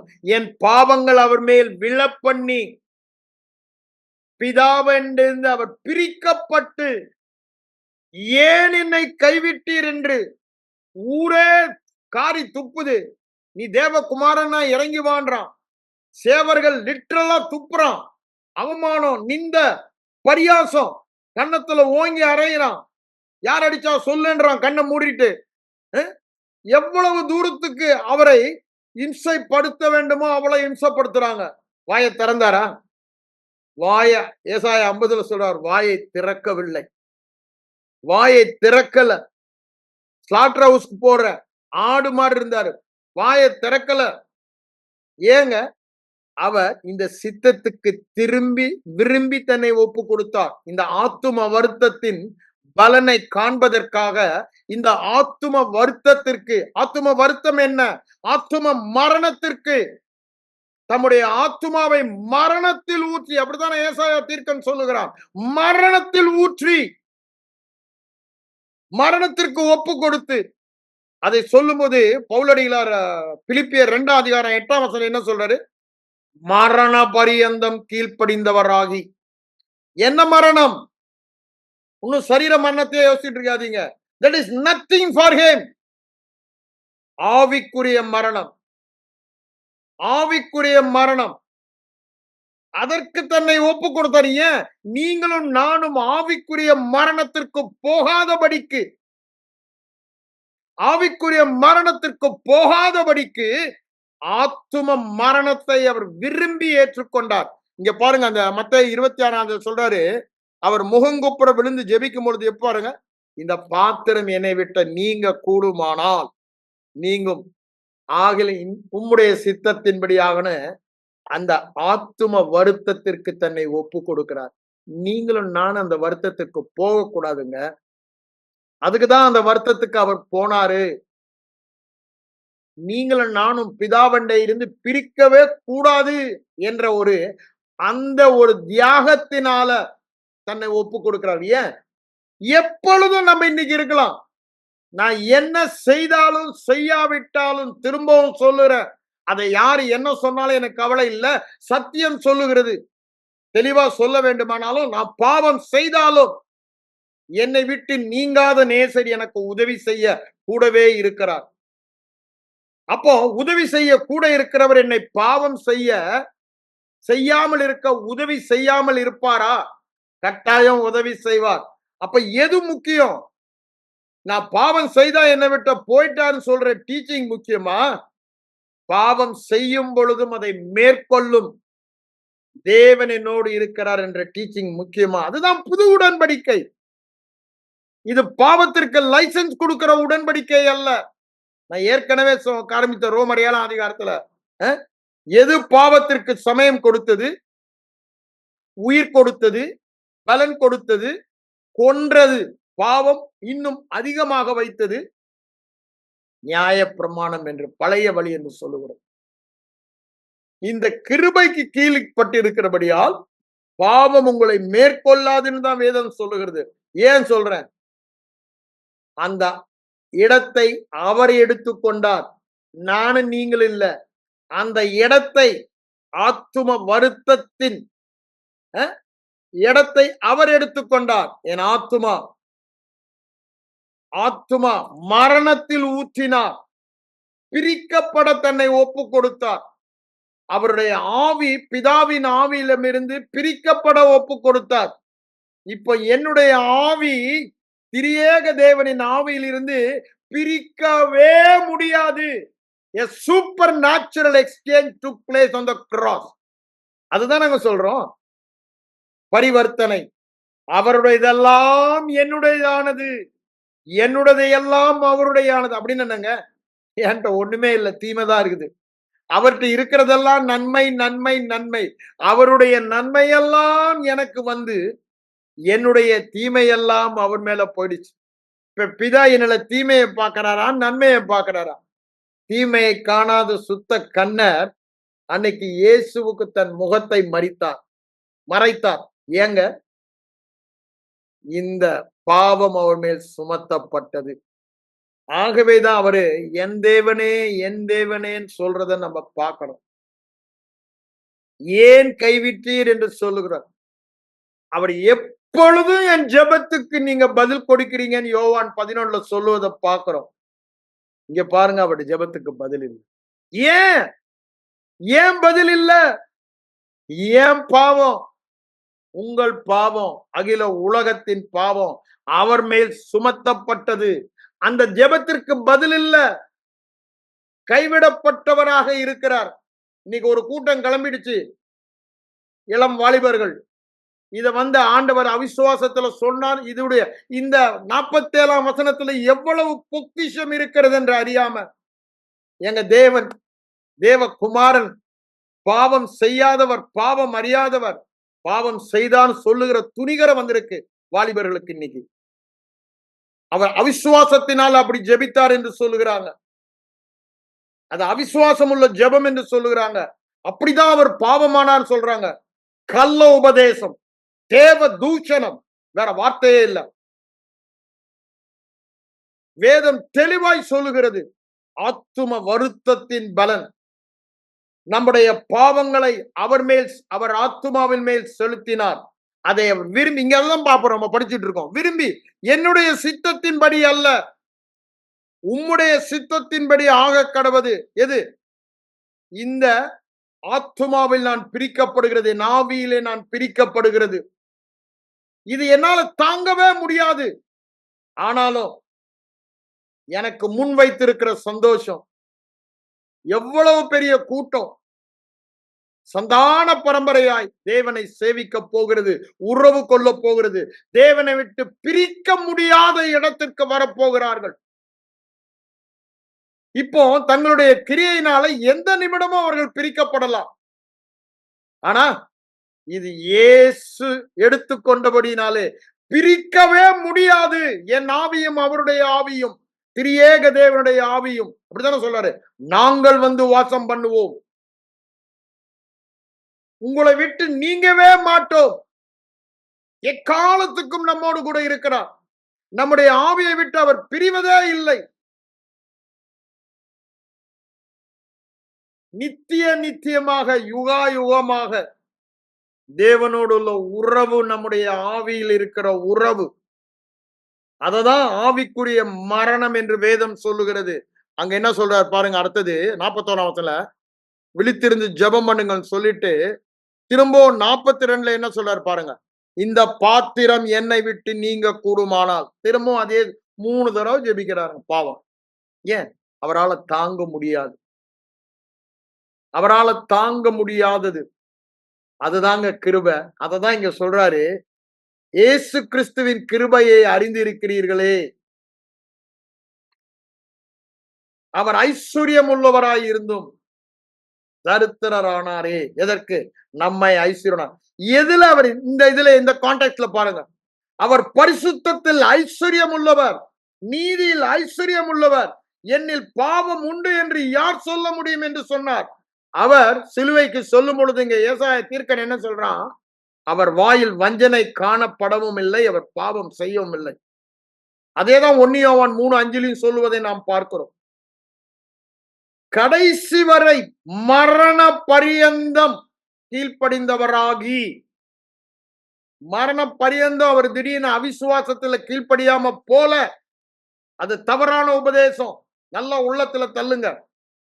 ஒருவேளை அவர் அப்படி போயிருந்தா எனக்காக ஒரு பரிசுத்த பூரண பலி செலுத்தப்படவில்லை, பாவமே இல்லாத பழுதில்லாத பூரண பலி செலுத்தப்பட்டபடியினால்தான் நீங்களும் நானும் இன்னைக்கு பூரணம், எல்லாவற்றிலும் எல்லா பகுதியிலும் எப்பொழுதும் என்ற இடத்திற்கு வந்தோம்.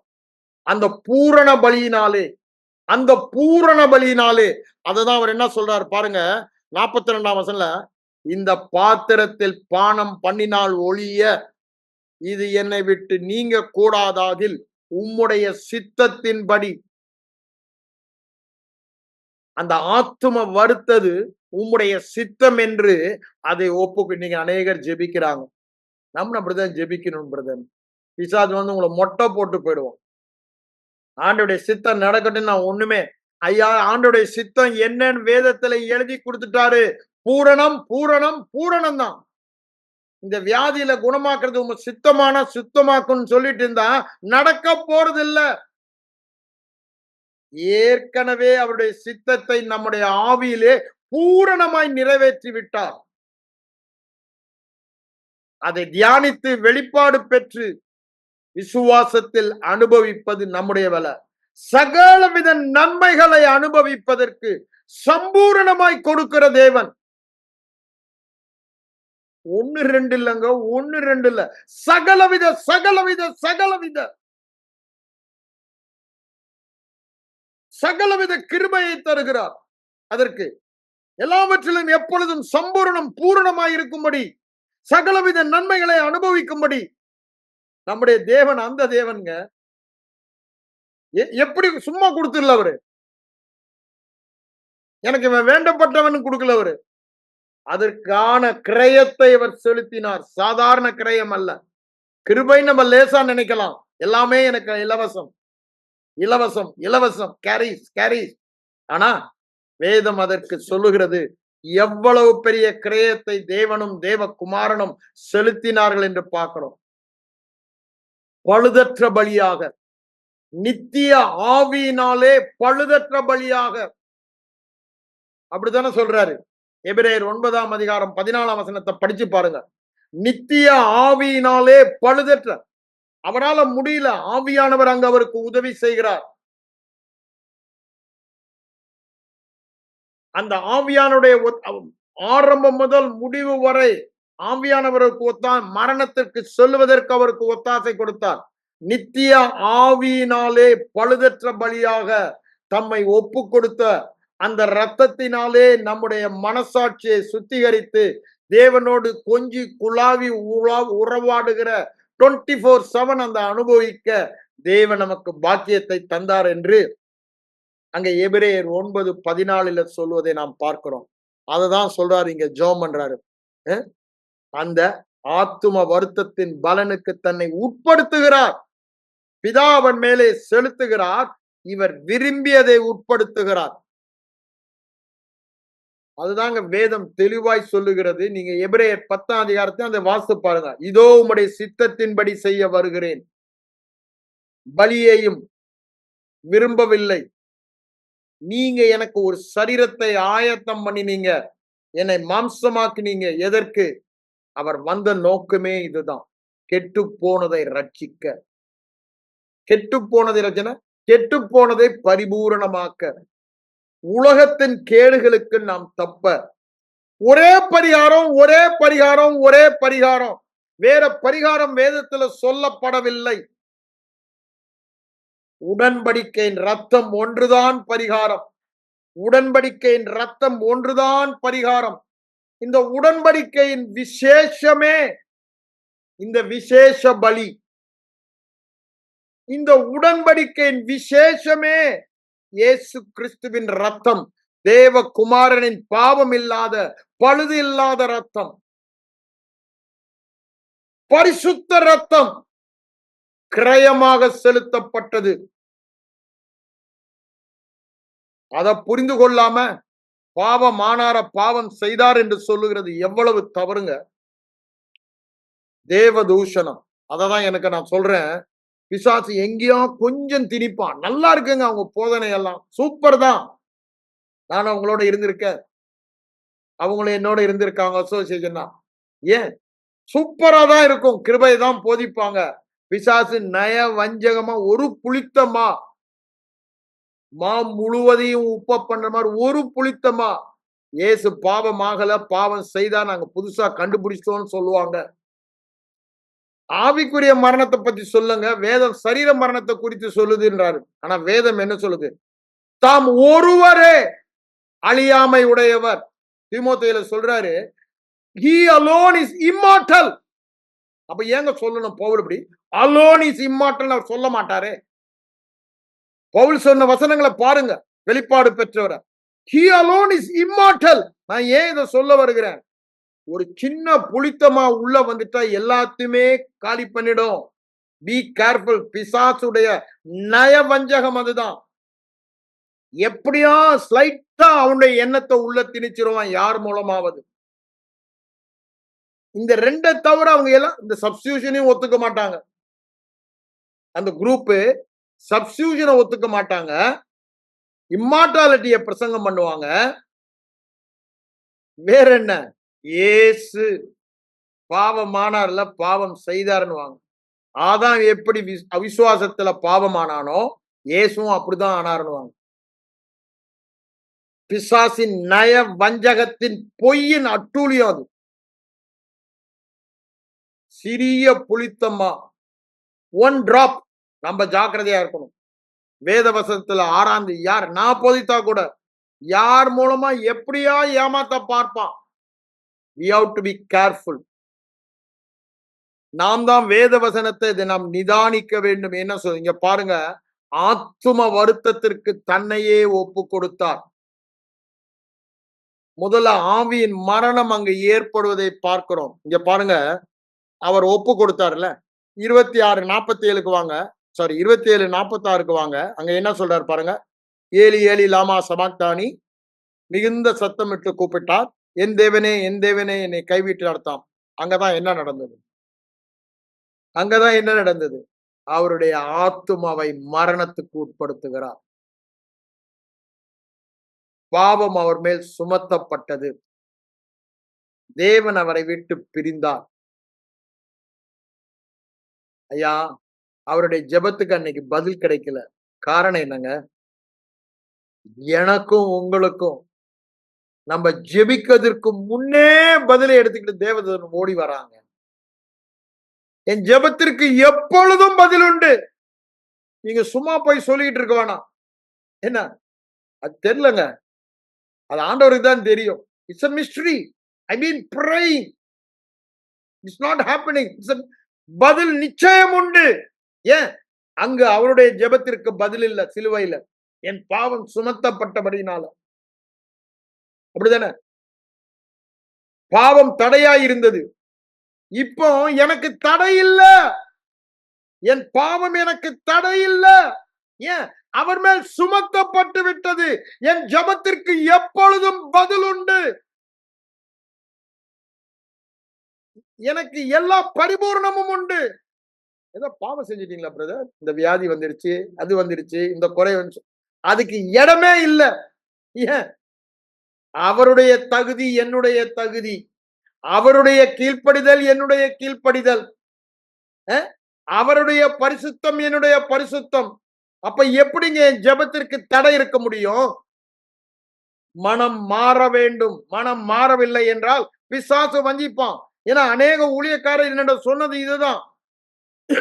அதனாலதான் நான் திரும்ப திரும்ப சொல்றேன், என் இடத்தை அவர் எடுத்துக்கொண்டு அவர் இடத்தை எனக்கு கொடுத்து விட்டார். இப்ப என்ன இடம்? இயேசு லாசருவின் கல்லறையின் முன் சொன்னது போல, எப்பொழுதும் என் ஜெபத்துக்கு நீர் பதில் கொடுக்கிறீர். என் ஜெபத்துக்கு உன் செவி திறந்திருக்கிறது, கண்கள் திறந்திருக்கிறது. ஆண்டவரே கண்ணை திறந்து பாரும். நீங்க கேட்க மாட்டீங்களா? இறங்க மாட்டீங்களா? கேட்கறதுக்கு இடமே இல்ல. அது பழைய ஏற்பாடு. தானியேல் ஜெபிக்கலாங்க. நீங்களும் நானும் ஜெபிக்க, தானியேலின் ஜெபத்தை எடுத்து நம்ம பண்ணோம்னா இயேசு சிலுவைக்கு போனது வீண் என்று சொல்லுகிறோம். தானியேலின் ஜெபம் அல்லங்க. பவுல் அடிகளார் எபேசு நிருபத்திலும் சரி மற்ற நிருபங்களிலும் எப்படி ஜெபிக்கிறான்னு பாருங்க. புது உடன்படிக்கையின் ஜெபத்திற்கு நான் ஏன் எப்பொழுதும் அவர் நன்றி நன்றி நன்றி. புது உடன்படிக்கை ஜெபத்துல பிரதானமே நன்றி தான். தேங்க் கிவிங் பிரேயர் தான். ஏன்? எல்லாமே பதில் உண்டு. அப்ப தாங்க நீ ஏன் கேட்கணும்? தந்துட்டீங்களே, நன்றி தானே வரணும்.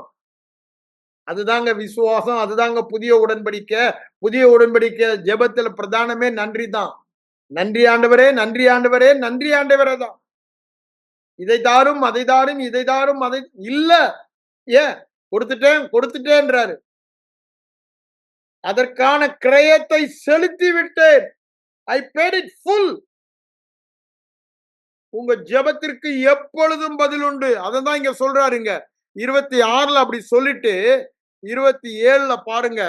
அங்க நம்ம தெளிவாய் சில காரியங்களை பார்க்கலாம். அவருடைய சரீர மரணம் ஏற்படுவதை பார்க்கிறோம்.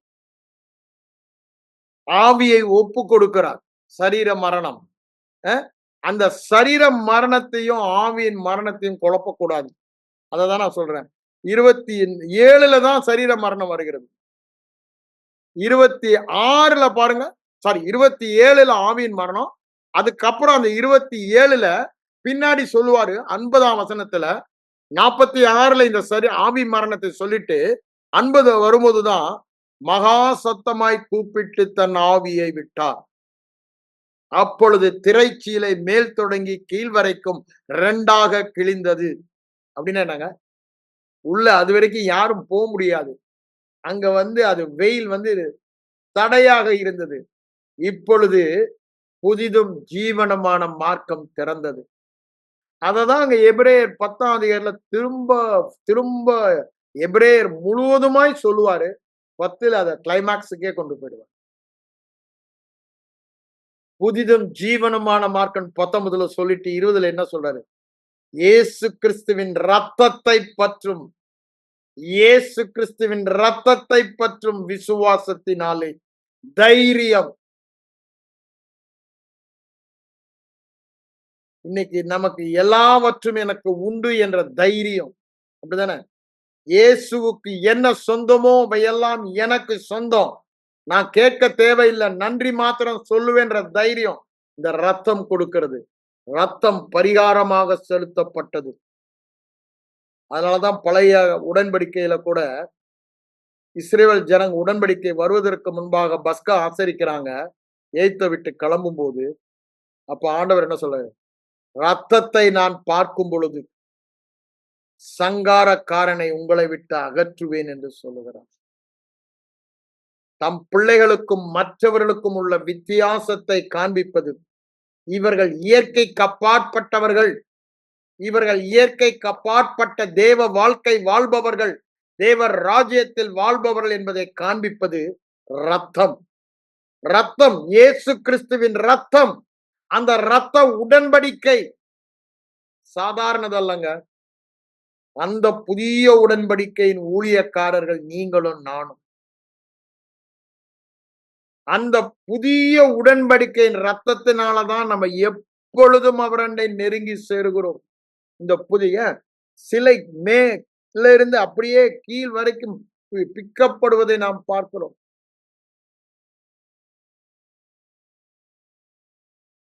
புதிய மார்க்கம் உண்டு பண்ணிவிட்டார். புதிய வழியை உண்டு பண்ணிவிட்டார். புதிய ஏற்பாடை, புதிய தீர்மானத்தை, புதிய உடன்படிக்கையை, புதிய நற்செய்தி. அப்படித்தானே? எல்லாமே புதிது. பழச புதிது. அதான் சொல்றாரு, பழசையும் புதுசையும் மிக்ஸ் பண்ணாத, எல்லாமே போயிடும்ன்றாரு. கொஞ்சம் கூட விட்டுறாத புளித்த மாவன்றாரு. பரிசேயர் சதிசேயர் புளித்த மாவை குறித்து எச்சரிக்கையா இருங்கன்றாரு. கொஞ்சம் வந்தாலும் எல்லாமே காலி பண்ணிடுன்றாரு. நம்ம எச்சரிக்கையா இருக்க வேண்டும் என்று அவர் சொல்லுகிறார். அவருடைய பரிகாரம் மரணம். ஒரே காரணம், வேற காரணமே இல்ல.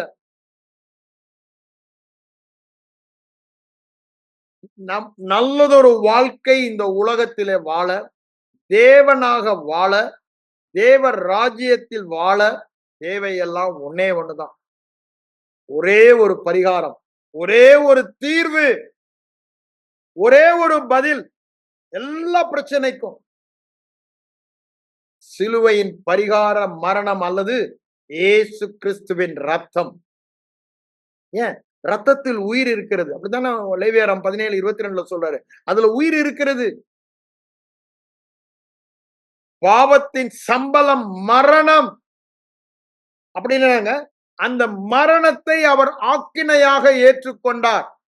ஆத்துமாவை மரணத்தில் ஊற்றினான். என்னங்க? பாவத்திற்கான தண்டனைக்கு தன்னை ஒப்பு கொடுத்தார். பாவம் மன்னிப்பே பாவத்தின் தண்டனையில் இருந்து விடுதலை. அப்ஹீசிஸ் கிரேக்க பதம் யூஸ் பண்ணுவது. அப்ப பாருங்க, அந்த தண்டனையில் இருந்து விடுதலை. அந்த தண்டனையை அவர் ஏற்றுக்கொண்டார்.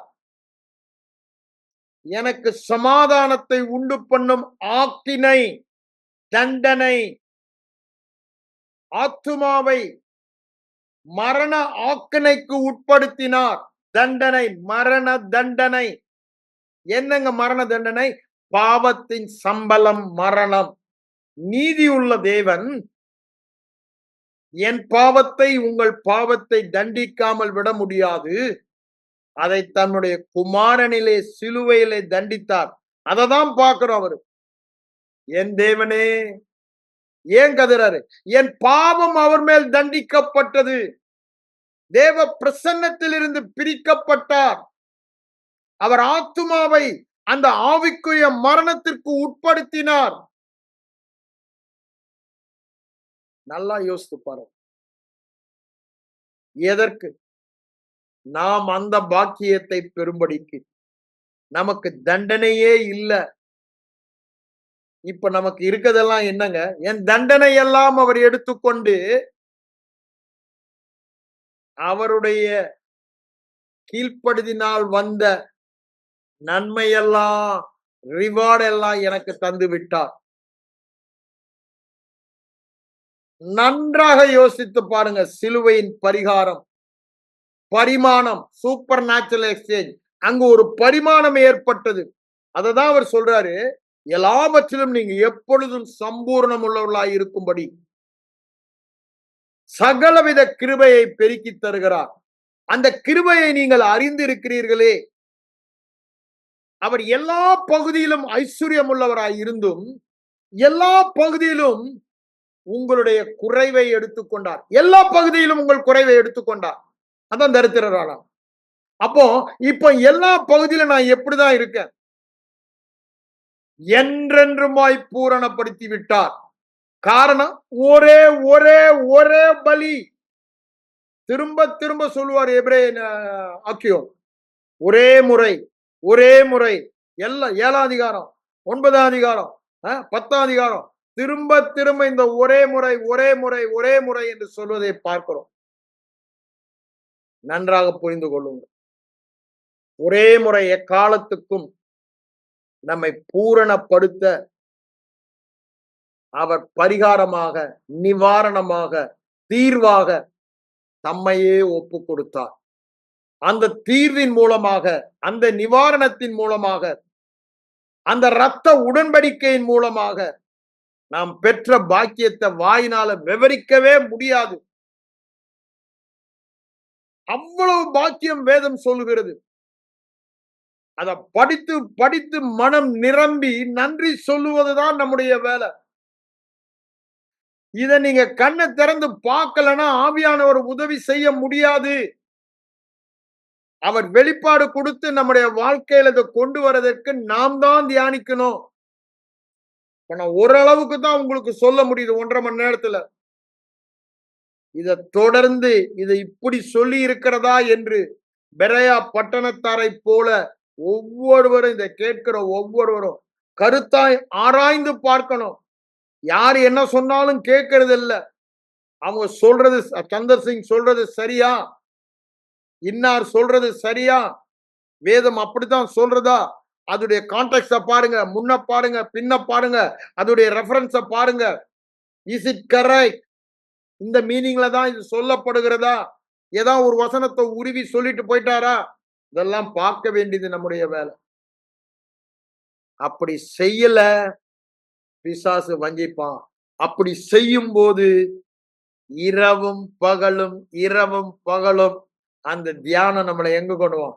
அவன் செய்வதெல்லாம் வாய்க்கும். He'll have great success. அப்படிதான் சொல்றாரு. யோசுவா 1:8லயும் சங்கீதம் 1லயும் அதை தான் சொல்றாரு. He'll have great success. தோல்வி என்பது இல்லவே இல்லை. வெற்றி நிச்சயம் இடத்துக்கு வரணும்னா தியானம் இல்லாம முடியாதுங்க. அவர் எல்லாம் செஞ்சிட்டாரு. அதை நான் வெளிப்பாடா பெறணும். இந்த பரிகாரத்தை அதை வேதத்துல ஆராய்ந்து, எஸ்ராவை போல ஆராய்ந்து கருத்தாய் நான் படிக்க வேண்டும். அதை என் இருதயத்தை நிரப்ப வேண்டும். பரிசுத்த ஆவியானவர் இருதயத்தில் உள்ளதற்கு தான் வெளிச்சம் தர முடியும். அந்த வெளிச்சம் வரும்பொழுதுதான் விசுவாசம். அந்த விசுவாசம் வரும்போதுதான் தேவர்களாக வாழ்கிறோம். உங்களால் கூடாதது ஒன்றுமில்லை. யாருக்கு? விசுவாசிக்கிறவர்களால். அப்படின்னா என்ன அர்த்தம்? தேவர்கள். அவர் சொல்ல ஆகும், அவர் கட்டளையிட நிற்கும். இப்ப என்ன சொல்றாரு? நீ விசுவாசம், நீ சொல்ல ஆகும், நீ கட்டளையிட நிற்கும் என்று சொல்லுகிறார். சிஸ்டர் இன்னைக்கு அழகா சாட்சி சொல்லி கொண்டு வந்தாங்க. நான் ஆரம்பிக்க முன்னால பேசிக் கொண்டு இருக்கும் பொழுது யோசித்து பாருங்க. ஒரு பிராமண குடும்பத்திலிருந்து வந்தவங்க, எவ்வளவு போராட்டங்களும் உறுதியாய் நின்றவங்க. காரணம் என்னங்க? இந்த சத்தியத்தை புரிந்து கொண்டார்கள். நான் சொன்ன அப்படியே ஆகுது பிரதர்ன்றாங்க. ஏன்? அது மாறாத பிரமாணம். அவர் சாயலில், அவர் விசுவாசத்தில் நாம் இருக்கிறோம். அவர் சொன்னா ஆகுதுன்னா, நான் சொன்னா அதுதான் தேவ சாயலை வெளிப்படுத்துவது, தேவ ராஜ்யத்தை வெளிப்படுத்துவது. அதுதான் கிறிஸ்தவ வாழ்க்கை. என் நுகம் மெதுவாயும் லகுவாயும் இருக்கிறது. உங்க பிரச்சனை எதுவா இருந்தாலும் ஒரே தீர்வு கல்வாரி தான். கல்வாரி ஒன்றுதான் தீர்வு. அததான் நம்ம தியானிக்கணும். அததான் இருதயத்தை நிரப்பணும். நான் என்ன செய்யணும்னு கேள்வியே இல்ல. எல்லாவற்றையும் அவர் செய்து முடித்து விட்டார். அதுதான் கல்வாரியின் தீர்வு. Not doing but believing. Kalvari தீர்வு என்ன என்பதை விசுவாசிப்பதுதான் நம்முடைய வேலை. அதுதான் புதிய உடன்படிக்கை. புதிய உடன்படிக்கையின் சாராம்சமே பிலீவிங். ஏன்? ஐ வில் அவர் சொல்லுகிறார். அதை விசுவாசிப்பதுதான் நம்முடைய வேலை. நமக்கு எபிரேயர் 8ஆம் அதிகாரத்திலும் 10ஆம் அதிகாரத்திலும் சில காரியங்கள் தான் அந்த புதிய உடன்படிக்கை பற்றி சொல்லப்பட்டிருக்கும். ஆனா தீர்க்கதரிசிகள் சொன்னாங்களே, நான் சொன்னல, எல்லா தீர்க்கனையும் எடுத்து படிச்சு பாருங்க. அதிகாரமா எசேக்கியலா இருக்கலாம், எசேக்கியல் 34ல படிக்கலாம். எரேமியாவா இருக்கலாம், எரேமியா 30ல 33 படிச்சு பாருங்க. சின்ன தீர்க்கதரிசிகள் புத்தகம் எல்லாவற்றையுமே படித்து பாருங்க. ஏசாயாவை 32ல இருந்து படித்து பாருங்க. தொடர்ந்து எல்லாமே இந்த வரப்போகிற புதிய உடன்படிக்கையின் பாக்கியம் உண்மையை தான் சொல்லுவதை நாம் பார்க்கிறோம். அவங்க தீர்க்க தரிசனமா சொன்னாங்க. ஏசாயா 700 ஆண்டுகளுக்கு முன்பாக தீர்க்க தரிசனமா சொல்றாரு. இதை எல்லாவற்றையும் இந்த சிலுவை பரிகாரத்தை குறித்து அதுல பீக்கே 53 தான். யோசித்து பாருங்க. அதுக்கப்புறம் தான் 54 அதோடைய விளைவை சொல்லுகிறார். 53ல சொல்லிட்டு பரிகாரத்தை சொல்லி பரிகாரத்தின் விளைவை 54ல சொல்றாரு. அது முழுவதுமா அவருடைய தீர்க்க தரிசனமே இந்த பரிகாரத்தின் தீர்வுனாலதான் அவர் சொல்லுகிறார். நம்முடைய வாழ்க்கை எப்படி இருக்கும்? பரலோகத்தை பூமியில் வாழ்கிற வாழ்க்கையா இருக்கும் என்று சொல்லுகிறார். ஒரே காரணம், புதிய உடன்படிக்கையின் ரத்தம். அதுதான் பரிகாரம். கண்களை மூடி ஜெபிப்போம். எங்கள் அன்பின் பரலோக பிதாவே, இந்த மத்தியான வேலைக்காக உம்மை நன்றியோடு உம்மை ஸ்தோத்திரிக்கிறோம் அப்பா. இந்த மத்தியான வேளையிலும் இந்த புதிய உடன்படிக்கையின் ரத்தம் பரிகாரமாக செலுத்தப்பட்ட இந்த புதிய உடன்படிக்கை குறித்து நாங்க பார்த்தோம் ஆண்டவரே. நாங்க இன்னும் இதை அதிகமாக அறிய வேதத்தை நாங்க இது இன்னும் ஆழமா தோண்டி பார்த்து புத்தி உள்ளவர்களாக, கற்பாறையின் மேல் கட்டுகிறவர்களாக இருக்க ஆராய்ந்து ஆழமாக அதை எங்க இருதயத்துக்குள்ள கொண்டு சொல்ல எங்க ஒவ்வொருவருக்கும் நீங்க உதவி செய்ய, பிரகாசமுள்ள மனக்கண்களை தர, அதற்கான அனுகூலங்களை எங்களுக்கு உண்டு பண்ணி தர உம்மை நோக்கி பார்க்கிறோம். நீங்க எல்லாவற்றையும் எங்களுக்கு செய்த அந்த பரிகார மரணத்திற்காக, ரத்தத்தின் உடன்படிக்கைக்காக உமக்கு நன்றி, நன்றி. நாங்கள் எல்லாவற்றிலும் எப்பொழுதும் சகலவித நன்மைகளை அனுபவிக்க, சம்பூரணமாயிருக்க, பூரணமாயிருக்க, ஒரு குறைவு இல்லாமல் நிறைவாயிருக்க நீங்க உண்டு பண்ணின கிருபை, அந்த கிருபாதார பலியை நினைத்து உமக்கு நன்றி சொல்லுகிறோம் பிதாவே. இயேசுவின் மூலம் பிதாவே, ஆமென். ஆமென்.